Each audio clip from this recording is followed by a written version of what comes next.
Hi there, friend. Truly, thank you for being here. Your presence means more than you know. And hey, if you decide to subscribe, that would honestly mean everything to me. Now, let's dive in. Some conversations don't just leave a mark, they redraw the boundaries of your life. For Ezekiel Maddox, it started on an otherwise dull Tuesday evening. No lightning, no dramatic music. Just a night like any other. Two kids asleep beneath their blankets, a quiet meal that hung heavy in the air, and a wife absent-mindedly spinning her wedding ring as if trying to make it disappear. Her name was Sadie. They'd been together since they were teens. Young love that grew into a long-standing marriage, a seemingly steady life. But things shifted when she asked him to sit beside her on the Navy couch. Her eyes darted everywhere but at him as she whispered, "I've been doing some thinking. Thinking about them. About what they'd become." She spoke with unsettling calm, measured, careful. Zeke thought she might suggest therapy, maybe a weekend away. But instead, she dropped a bomb. "I think we should try an open relationship." He blinked, caught off guard. Even laughed, assuming it was a joke, but her face didn't move. Then came the revelation, sugar-coated in gentle phrases. She'd developed feelings for another man. She didn't say his name, but Zeke already knew. Sebastian, her married boss, the one who messaged her at odd hours, the reason she clung to her phone like oxygen. Zeke, never one for drama, kept his voice steady. "Is it Sebastian?" Sadie hesitated, then lied, with the kind of fragile, trembling lie that stings worse than the truth. It doesn't matter who, but it did. And Zeke knew it always would. What followed felt less like a heart-to-heart and more like a persuasive pitch. She rattled off articles, cited studies on polyamory, recited statistics like she'd memorized them. "It works for a lot of people," she said, almost rehearsed. But to Zeke, her entire speech condensed into one cruel request. "Let me betray you with your blessing, so I don't have to feel guilty." It wasn't just emotional infidelity, it was the quiet dismantling of something once sacred. When he asked if she'd been physical with Sebastian, she said no. But the hesitation before she answered was louder than any confession. Zeke packed a bag. She wept. She followed him from room to room like a ghost, unwilling to leave her past life. "I love you. I love our family. Please don't go." But he left anyway. Not far. Just to a hotel 20 minutes away. Enough space to breathe, to mourn a marriage that had begun to crumble long before her words made it obvious. That night, she showed up at his door. Mascara smudged, voice breaking. "I didn't handle it well," she admitted. But it wasn't an apology. Not really. She still wanted both lives, the thrill of Sebastian, the comfort of Zeke, the stability, the safety net. Zeke shook his head. "That's not compromise. That's manipulation." What stayed with him wasn't the infidelity itself. It was the realization. Sadie wasn't lost. She wasn't confused. She'd made her choice. She just didn't want to live with the consequences. When Zeke asked her to cut Sebastian out completely, transfer jobs, quit if it came to that, her response cut deeper than any betrayal. "That's not fair. I shouldn't have to give up my career." And in that moment, it all clicked. She wasn't willing to sacrifice a thing, not even for the man who'd helped build her world. Zeke asked her to leave the hotel room that night. He closed the door on who she used to be. But the story didn't end there. A week later, Zeke came back home. Not to make peace, but because he missed his children. 13-year-old Adeline, who seemed wiser than her years. And 10-year-old Ezra, who still relied on bedtime rituals to feel safe. Zeke lied, told them he'd been away for work. It tore at him, but he couldn't bring himself to break their hearts. Not yet. Sadie acted like everything could snap back into place. She suggested movie nights, game nights, family dinners. But Zeke saw through it all. Her warmth felt practiced, her joy hollow. She was still hiding, still tethered to her phone, still vanishing into quiet corners to take hushed calls. "It's HR stuff," she offered once, her voice unsteady. Then, one evening, everything shifted. She came home different, pale, shaking, barely touched her food. Later, when the kids had fallen asleep, she finally spoke. "I was fired." Zeke stared. "Why?" "I tried to explain things to Sebastian," she said. "He went to HR, said I was being inappropriate." Her voice cracked between sobs. "He told me he's committed to his wife, that I crossed a line." Zeke said nothing. He didn't need to. She wasn't broken because of regret. She was broken because she'd been rejected. She hadn't mourned their marriage, or Zeke. She mourned him, the man who didn't choose her back. Now the apologies came fast, threadbare and desperate. "I see it now. I ruined something real. I made a terrible mistake." Zeke's expression didn't shift. "No, you didn't make a mistake. You made a decision, over and over again." Sadie began pleading, scrambling for a second chance, saying the right things, but none of it felt real. Then came the final blow. One night, Zeke went downstairs for water. Her laptop was open on the counter. A notification flashed across the screen, an unfamiliar app. Sebastian's name.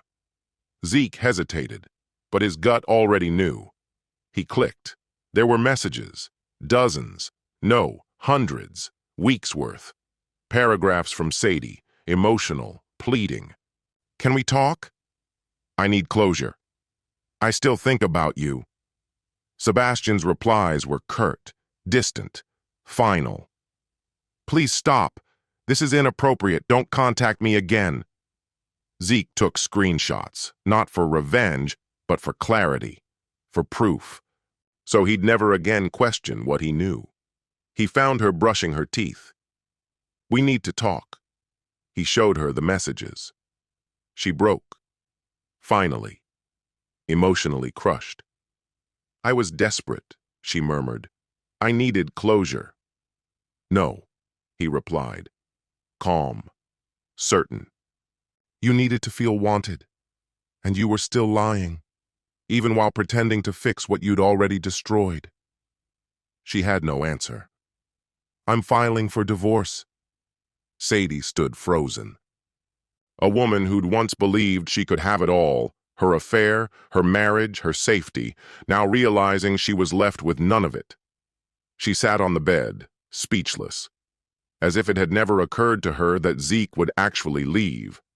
And in that stillness, Zeke saw the truth. She had wounded him just carefully enough to think she could keep him, that her tears, her half-truths, her delicate lies would be enough. But she was wrong, and Zeke was finished. The man Sadie once leaned on had vanished. 7 days slipped by before Zeke, with quiet precision, hired a divorce attorney. He didn't shout, didn't slam doors or raise a fist. Instead, he acted with a clarity and steadiness Sadie hadn't seen in years. His choices were deliberate, his voice level. He laid out a custody plan centered on the kids and drew firm, immovable boundaries. No more illusions. No more pretending they could rewind time. He stopped being her emotional safety net. When he finally spoke with finality, Sadie collapsed onto the carpet, knees buckling beneath her. "Ezekiel, please, don't do this. I'll fix it. I swear I cut him off. I'll get help. Just don't take it all away." Her voice cracked from the weight of panic. But Zeke had already lost too much. Her pleas weren't about sorrow. They were about losing control. She whispered the same tired refrains. "I was lost. I messed up badly. I've always loved you." But Zeke saw things with new eyes now. She never truly fought for their marriage. She had clung to what he offered, stability, not him. Then came the sentence that nearly broke him. "How do I even explain this to the kids?" He met her gaze unflinching. "You tell them the truth. that their mother couldn't be content with what she had, that you searched for happiness in someone else's arms, that you gambled, and now you're living with the cost. Her sobs grew louder, but they no longer moved him. Zeke started building firm boundaries, ones she couldn't twist. No more late-night calls, no more emotionally charged texts. He began documenting it all: messages, confrontations, outbursts. Not to punish her, but to create something she never foresaw, a life without her in it. As Zeke quietly rebuilt, Sadie began to fall apart. Unemployed, alone, discarded by the fantasy she once chased. Slowly, she started circling back. "I miss our movie nights," she murmured. "The kids keep asking for you. Maybe we could try counseling." Even the children started to echo her hopes. Adeline, ever observant, asked softly, "Dad, do you think you could ever forgive Mom?" Ezra just wanted the arguing to stop. He was too young to grasp the damage. Zeke came to understand this wasn't just about discipline. It was about example. He chose growth, therapy, physical health. He spent real, present time with his kids. They cooked together, built elaborate Lego sets, and he taught Adeline how to paint in oils. He showed her how pain could be turned into art. He stopped being the man broken by infidelity and became someone forged by it. And Sadie? She watched helplessly as the man she left behind evolved into someone she never imagined, someone who had stopped waiting for her. Eventually, the moment Zeke had meticulously prepared for arrived. He invited her over to coordinate logistics, pickups, holidays. She came dressed simply, maybe hoping old feelings might surface. But sitting in the living room was another woman. Poised, professional, a lawyer. "Sadie," Zeke said calmly. "This is Morgan. She'll help us finalize the last steps." Sadie blinked, caught off guard. "I thought we had already handled everything?" Zeke didn't flinch. "There's one final update. A clause regarding contact. From now on, you're only allowed to reach out about co-parenting. No apologies. No emotional manipulation. No midnight phone calls." Sadie's face crumpled. "Ezekiel, please." But Morgan calmly handed over a folder. "This includes evidence of continued communication with Sebastian after your employment ended," she said. "Which meets the criteria for intentional emotional misconduct," Morgan added. Sadie's hands trembled as she opened the file. Zeke rose to his feet. "You broke our marriage with lies. You don't get to haunt what's left of it." He didn't shout. He didn't rage. His voice was steady, certain. And in that moment, Sadie finally grasped it. The man who once begged for honesty had become someone who no longer looked over his shoulder. Her world collapsed not with a bang, but a slow, cruel decay. On the surface, everything seemed intact, but inside, it was crumbling. Sebastian had moved on. Zeke had let go. Even at work, her name became a hushed warning. During interviews, she stumbled through evasive answers about her previous job. She rented a small apartment, walls flaking, rooms half empty. The quiet inside echoed like a punishment. She tried to appear composed at school drop-offs, polished and professional, but Zeke saw through it. The woman who once carried herself with cool confidence now seemed frayed. Her hands trembled during goodbyes. Her eyes lingered a second too long on him. He gave her nothing in return. In therapy, Zeke learned how to let go of the tormenting questions, the why that had once hollowed him out. He focused on healing, on early runs, on making breakfast from scratch, on helping Adeline prepare for debates, on steadying Ezra's bike as he finally let go of the training wheels. He became present in a way Sadie had always claimed to want, but had never truly valued. And just like a tired rerun, she started using the children to pry open his heart again. One evening, Adeline asked gently, "Daddy, do you think Mommy would be happy if we were all together again?" Ezra's question was simpler. "Why can't you love each other anymore?" Zeke didn't falter. He sat them both down, voice soft but unshakable. Sometimes love means leaving, he explained, even if you once cared deeply, especially if staying would cause more hurt. Adeline fought back tears. Ezra fidgeted, looking at the floor. She made choices, Zeke said, and choices carry weight. I don't hate her, but I had to choose peace. For me. For you. That night, Sadie called. I never meant to hurt them. Or you. I miss what we had. I miss you. Zeke's tone remained gentle but firm. You miss the man who endured your betrayal. He doesn't exist anymore. She broke down, called him cruel, said her life had fallen apart without him. That's when Zeke made his last move. He invited her to dinner, a neutral spot. She thought maybe, just maybe, it meant a new beginning. She put on makeup, wore the dress from their 10th anniversary. But Zeke didn't come alone.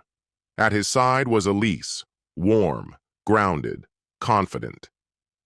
Sadie, he said easily, this is Elise. We've been together for a while.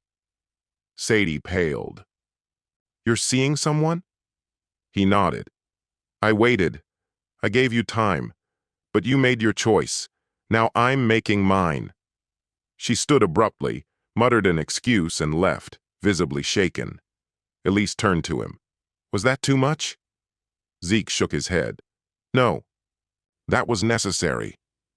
He didn't call, didn't chase after her. He let her sit in the silence she had once left him drowning in, back when her heart was somewhere else. The divorce was finalized, custody agreed upon, all the paperwork signed. And Zeke, he didn't just survive. He reclaimed his life.